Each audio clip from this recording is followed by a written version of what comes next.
Welcome to the Developing Leaders Impacting Kids podcast, a podcast all about sharing ideas, tips, and strategies to help you develop as a kid min leader.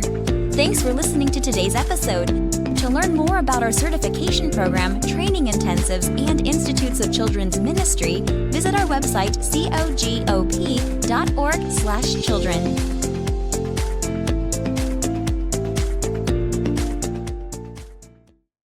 Hello, and welcome to the Developing Leaders Impacting Kids podcast.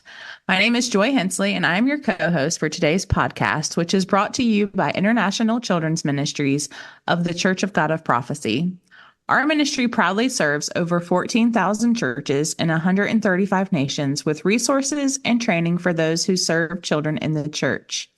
Over the past years, we've expanded the scope of our mission to include supporting parents, grandparents, and caregivers, also in developing a resilient faith in the lives of the children that they serve. Today, though, is all about mission-minded kids, and we have on our podcast today, Mrs. Moriah Frederick. So, hey, Moriah, how are you doing? I'm good. Great. So I'm going to tell you all a little bit about Moriah for those of you that don't know who she is. And we met actually a few years ago at an ICM, and then her and her husband, and her family, even her son now, they've come alongside and they've served us in a great capacity. So we're just so excited that she said yes and agreed to be on this podcast. So Moriah Frederick graduated from Western Kentucky University with a minor in music, bachelor's in communication disorders, and master's in speech language pathology. She has been practicing as a speech language pathologist for 6 years while providing services for ages 6 months through 21 years old. She became ordained in 2023 as a Church of God of Prophecy minister. She has been serving in children's ministry since the age of 14. At her local church, she serves as children's pastor, VBS director, missions director, and is on the worship team. Moriah is passionate about equipping children of various ages and needs to serve Jesus with all of their hearts. And I would like to add to this bio, because it hadn't been updated for a while, that her and her husband also have a beautiful gift from the Lord, a baby boy named Josiah, and we are so excited about that. So welcome, Moriah. Thank you. I forgot that I had wrote that. I don't know when. It was before ICM, so we're excited to share that. Josiah was part of your life then, but we can officially share that now. So yes. Share it with the world. Mm-hmm. All right. So Moriah, tell us a little bit about yourself and why you love missions so much. I love asking these types of questions because I always learn so much about people. So when did it start for you? So it started around the age 6 or 7 years old. My church was a harvest partner with Sierra Leone. And we were just constantly getting updates, doing fundraising, second Sunday missions. That was always kind of our target. So as a young child, I just kept hearing these things about harvest partners and these other countries and helping our church family around the world. And it just kind of sparked this interest in me that I have brothers and sisters in Christ that believe the same thing I do, that goes to a church like I do, that was thousands of miles away. So that was kind of the initial where it started. I remember, I don't know what year it was, but I was at an international assembly. And Kathy Payne had gotten up, as she does. She has some of the best stories. But she had gotten up and was telling us one of her stories where she was like barricaded and they had guards protecting her. And it was just this very elaborate story, something like you would think you would hear on the news or a book, but it was very real. And I remember just looking at my mom. I'm like, I want to be her. And she was like, Moriah, no, like I don't know about that. And I was like, no, like I really feel convicted to do missions. And since then, and that was probably around 10 years old. Since then, I've just had this desire to reach all around the world, locally as well as internationally. But around 2017, I had just graduated with my master's, and I was kind of discouraged because I hadn't went on a mission trip yet. And I had this conviction for so long, but a door opened and I was going to Ecuador like every 3 to 6 months. I was going to various parts of Ecuador for about 2 to 3 years. And then in 2018, the Lord was starting to shift my focus to Kenya, which Africa, I know I had shared with Kim and Michelle, that's kind of where my heart has always been. And so a door opened in 2018. There was a hospital called OV Children's Hospital in Magori, Kenya. And it was started by a girl in Kentucky. We had kind of made connections. She's a medical provider. And I was like, hey, I would like to come do some speech therapy, feeding. It's a hospital for orphans that don't have the care they need. She was like, that sounds awesome. And I had reached out to Bishop Ordindo because he had come and spoken at one of our churches here in Kentucky. And this was before that. And I was like, hey, I'm actually going to Kenya this Christmas. And he's like, oh, where? And I told him about the hospital. He goes, we have a church 5 miles up the road. And I was like, of course you do. Like, that's just a God thing. And I was like, would it be okay if I like came and visited? He goes, well, like, I want you to do more and visit. Like, how about you like do a Bible school or like a children's crusade? And I was like, okay. So I ended up spending 2 weeks there. So when I wasn't at the church, I was at the hospital, and come to find out, several of their workers and stuff ended up going to church with me. And I was able to kind of do a Bible school there at the hospital and then carried that to the church as well. So since then, I've been back since. I've been able, Facebook technology is a wonderful thing. I've been able to stay in contact with the pastor and some of the members there. So ever since then, I love missions. I love the church family, and I don't know. It's a passion I have. Absolutely. And the beautiful thing about the way our denomination works is we are all so connected, as you were just saying. And so when you do go somewhere, it's just the feeling of immediate family and connection. And that's one of the things I love the most. So Moriah, some of our listeners may be unaware of the ways that they can get involved with missions through the Church of God of Prophecy. So would you mind just highlighting some of these projects and initiatives from your own perspective of being directly involved with them? Absolutely. So like you had said, the Church of God of Prophecy, we haven't had to recreate the wheel. There's already avenues for us, which has been very helpful. One Child Fund is one that is dear to my heart. This is through our organization. These are children's orphanages that are supported by our church. Shelley Wilbanks does a wonderful job staying in connection with them and updating. There's a Facebook page. I've learned when people see pictures and kind of put a face to the cause, it's a lot more likely to be successful. So One Child Fund's wonderful. They do a big Christmas event every year where the money goes towards presents and food. Harvest Partners, like I had said previously, that's kind of what started with me. So this is where churches can be specifically, you can pick a church, or you can even, I've emailed the offices here in Kentucky just to see where maybe they are interested in. So if your church is more interested in wanting to build or wanting to support a pastor, kind of what area you're wanting, Harvest Partners, they can give you a church that kind of wants that need. Helping Hand is another one. This is more of an individual basis, but maybe your church doesn't have a harvest partner, but you're wanting to give. Helping Hand is a wonderful way to give as well. And then, of course, KidServe has Michelle. We have gotten very close these last couple of years with KidServe. And this has been, there's curriculum she's done every time she does a different project that kind of goes through missions and what it's for.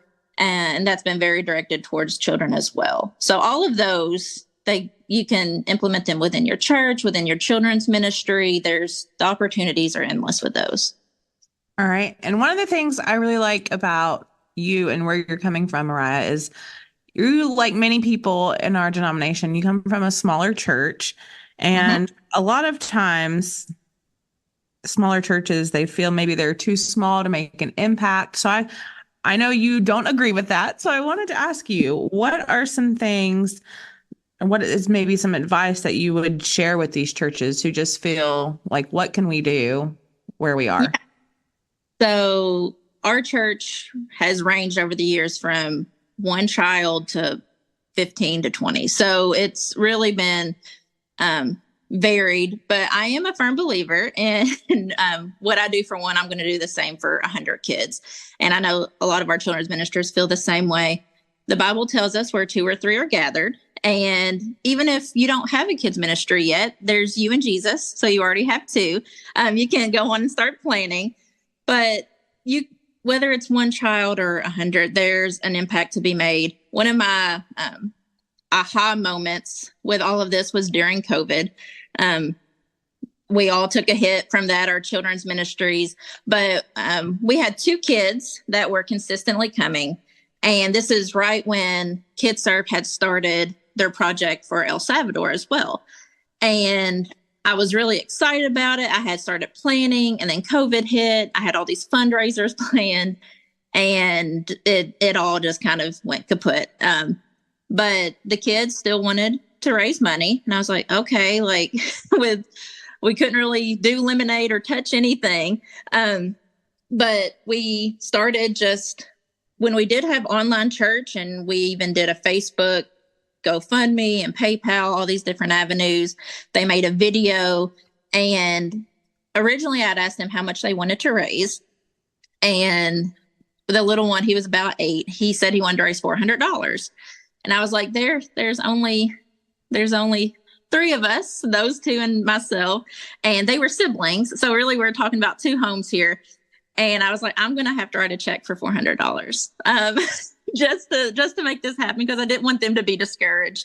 And it was about 2 months, our church family, and it had even expanded when we had put it on Facebook and other accounts. We raised over $400. And just in the middle of COVID, in the middle of everything else, when I didn't think anything this was going to be kind of one of my failed attempts at missions, ended up being blessed exceedingly abundantly and above. So like I said, if you have one child and you're like, I'm not sure where to start, it's if you set a goal, and you pray, and you're doing what the Lord's telling you, he is going to bless. Amen. Amen. So Moriah, as you know, working with kids, a lot of times we have to have some strategic planning with them in order for it to be fruitful. And so I wanted to ask, why is planning so important? And how might we as children's ministers and parents become better at planning these times where kids should be involved in missions? Yeah. So when getting involved in missions, always having a plan is helpful. So like I had said, we have all these avenues. Missions is so broad sometimes. There's so many missions, so many avenues and causes. It helps to kind of narrow it down. So if you're wanting to start missions within your church or within your children's ministry, pick one of those things I had said, or maybe it's something locally. Pick a cause and kind of work towards that. It can get very overwhelming, just being like, I want to be involved in missions. And like I said, there's so much. So picking a cause and working toward that, making an action plan or breaking it down. So for example, if you're going to do one child fund, give yourself now until Christmas to do fundraising. So just setting goals, long-term and short-term, just so you can kind of see where you're going. If maybe you need to think broader, or maybe you need to narrow it down a little bit. But kids, I have learned, if you give them a say-so, they have a say.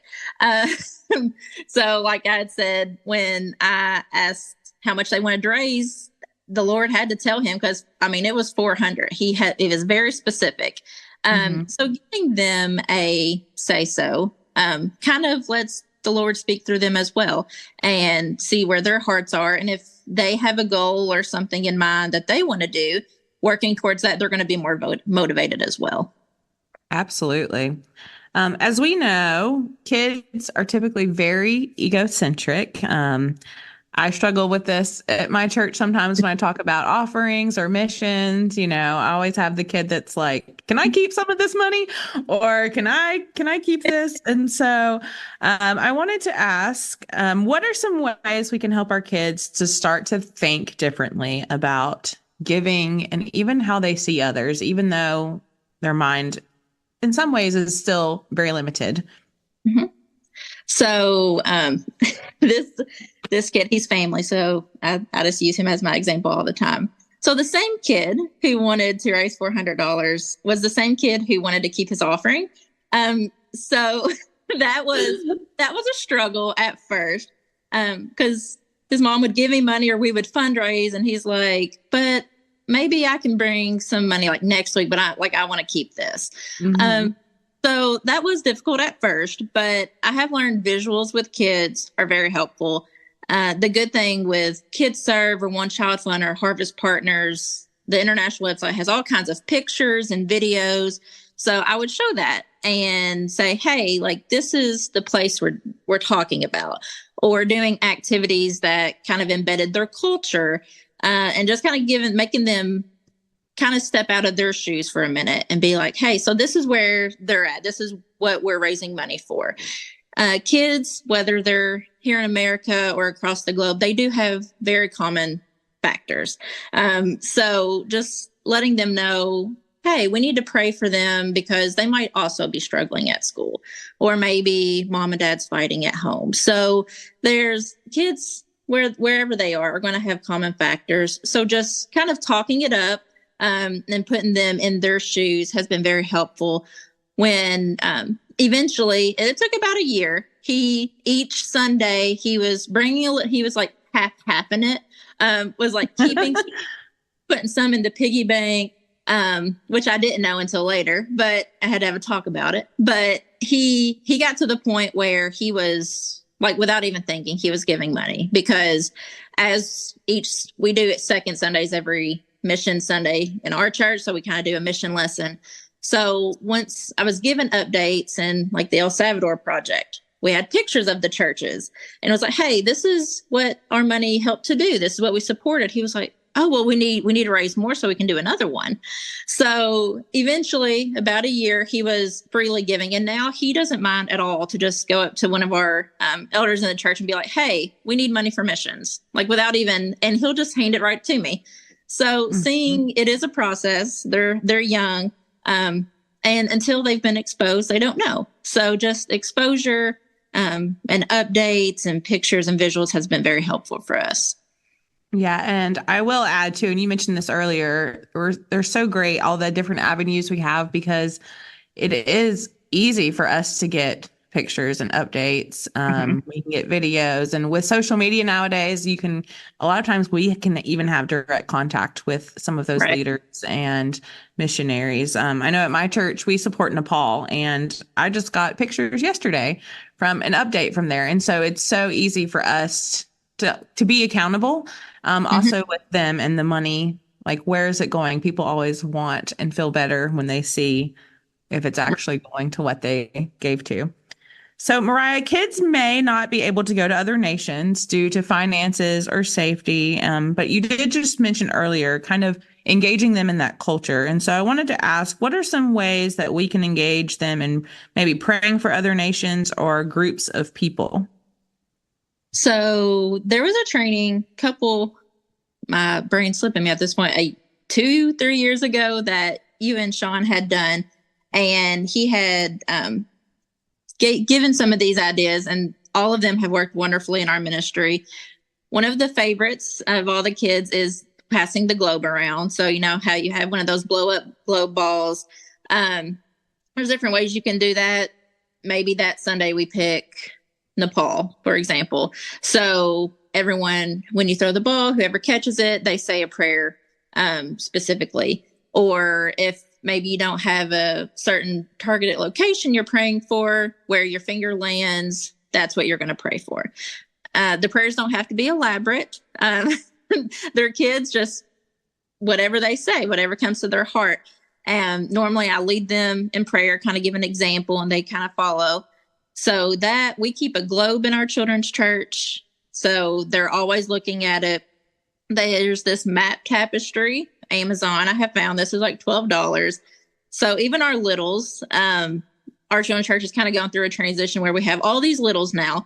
So I'll lay the map out in the middle of the floor, and now it's a magic carpet ride or something like that. And now we're teleporting to Kenya or wherever we're going. That's been very engaging. Prayer stations have been awesome. Sometimes I only have 3 or 4, but each station has a target. We're praying for the children of the Philippines. The next one might be we're praying for the schools in the Philippines. So each one has a targeted prayer. And then one of our kids' other favorite is the scratch off maps. So we started off probably 3 years ago with one of those huge scratch off maps. And every second Sunday, one of them gets to scratch off an area. They started with the big ones first because they wanted to scratch all of it off, which is fine. So that Sunday we would focus on that one. And then each Sunday or every second Sunday, we would kind of go from there. But that's even been good for me because some areas that I'm familiar with, it was easy for me to talk about, but some of the other ones I haven't been. So I've been able to do research just culturally, but then within our church, kind of make those connections as well. But all of those hands-on tactile visuals, they've been very excited about those things. Yeah, I love that scratch off idea. That's so fun. Yeah. And it keeps them curious as to what's coming next. Yes. So Moriah, you've planned, and I see it, when I follow you on social media, you've planned mission events, fundraisers, and lots of efforts in the past for missions. But I wanted to ask, have you ever tried something and it just didn't work for your ministry context? What have you learned over the years? Absolutely. I would love to say they're perfect and there's like no bumps in the road, but that is simply not true. I have learned, as enthusiastic as I am about missions, I've learned not everyone necessarily is. And I mean, that's with any ministry or any topic, really. Not everyone is going to have the same heart and convictions about the same things. So I had an event a while back where I was just ready to go, on fire. I had all these things. I'm talking about traveling and my experiences. And I read the room eventually, but the people who were there hadn't really traveled or been out of the country, so it was like I was almost talking a foreign language. So I realized, like, okay, I need to step back and kind of, even like what I do with my kids, and just kind of give an introduction. So eventually they kind of came around to it, but I have learned that missions can be a subcategory of all ministries. We have your men's, women's, youth, children. You have all these ministries, but missions, as it can stand alone, but majority of the time you can incorporate those into those ministries as well. A women's ministry might want to do something for future birth moms. I know there was a ministry here in Kentucky that did the bottle fill-ups, and then they would take them to their local center. Men's ministry might be more building-based or construction-based. And then we have our kids and KidServe, and youth like to do mission trips, so that kind of thing. So missions, as sometimes I have failed in my efforts to raise money, but I've just learned it's an education process as well. Similar to our children, some people maybe haven't been out of the country or aren't as familiar with what's going on. So I've used it as a learning experience, but also as like an advocating and education topic as well. Yeah. And as you mentioned, there's so many ministries at church. And so sometimes missions can be overlooked. So that kind of brings me to my next question. How can we kind of bring this back to focus for our churches and for our kids? There's this concept that missions equals international. I don't know how we got there, but it seems to be when we talk about missions, our mind automatically goes to international. So something that I have really felt convicted about as a state leader and a local leader is preparing our youth, adults, children for the local level. A lot of times, I know on my first international trip, if I hadn't had some experience with just local mission trips here in the state, it would have been a complete shock. A lot of times when you go international, as you and Sean and a lot of the international team knows, there's sickness, there's people you encounter, and you have to use your discernment. So I've really felt convicted to lead and disciple children and youth to fasting and praying and these very simple concepts that when you go into missions, if you're going on a big trip, you might fast for 2 weeks. Or when I went on teams, I would have prayer and have someone praying every hour just to make sure I'm covered. So locally, there are so many things that we can do here in our own nation, in our own communities. There's homeless shelters, there's community outreach events. KidServe specifically, I know they work to serve the community, the local church, as well as the nations. So just making it a local level, a local event, and I'm trying to shift that mindset of missions is wherever you go. Jesus didn't say to go just to Kenya or go here. Everyone's going to have a different conviction. So whether that's up the road or whether that's across the globe, it's missions or missions. Perfect. And that as you were talking, it kind of reminded me of my first time out of the country. And, we had done some service projects and things in my church growing up, but I had never really been exposed to like deep poverty before. Yeah. And I remember the first time, I forget how old I was, probably like 18 or 19. And I was in Bulgaria and we went to a gypsy village. And I remember getting out of the vehicle and we went into this room with all these kids to teach them. And half of them didn't have clothes. I saw naked children in the street. And I just remember getting back in the vehicle that day and sobbing. Yeah. Because just the shock of it all, I hadn't experienced that before. So it really blew me away. So Moriah, I have another question for you, and it's about parents. And as we know, parents are key influencers in the life of a child. And so I just wanted to ask for the parents that are listening today, maybe what are some healthy habits or things parents can practice to prioritize missions in their homes and even just to their children? Yeah, so fundraising, always. I know a lot of times when we say fundraising, we kind of put a timestamp on it, but something, and Josiah is just now 9 months old, but it's something I'm already wanting to instill in him is we have a piggy bank and extra change or anything we have we're starting to fill that up. And eventually that'll go to one child fund or KidServe, depending on what project we look to go for. But kids are always finding money in the car or under couch cushions. And that's just teaching them that, someone else might need it more than I do, or I'm working towards this goal. So just having an extra piggy bank lying around, and there's one on Amazon. They love it. But when you put it in, it counts it for you. They love to see that number go up. So that's been a motivator for some of our children. Service projects. So I know the holidays, especially, you have soup kitchens and shelters that you can take your child to go volunteer at. Even on those non-holiday off seasons, if you want to pick maybe one day a month or a quarter or whatever works best for your family, to just kind of go do something to serve the community. And that kind of just instills that service, that discipleship as well. Another thing is picking a location and praying over. So I know in the morning we do our prayers on the way to daycare, and we've been praying for Kenya. Kenya has my heart, will always have my heart. So I always keep up with them. But this morning we prayed for the children of Kenya, for them to stay well.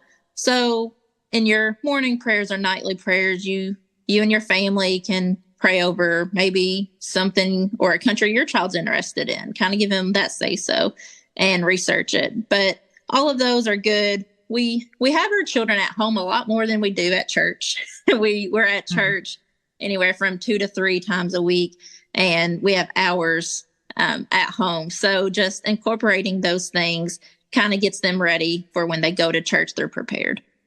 Absolutely. Now, Moriah, I wanted to know, and this is our final question today. And this has been so practical and so rich. Do you have any resources, anything that you would just recommend our listeners that would help them engage kids in missions? Yes. So obviously, White Wing Messenger. October is the World Missions issue, but they always have some kind of update in there. And it is digital now, so that's been really helpful for me and our kids. I can put it on a PowerPoint or pull it up and show those pictures. I'm really wanting to this October kind of incorporate them more and do some kind of arts activity, print them off and have them do that. But that's one of our own publishers use. Another thing is this is through Children's Ministry Deals.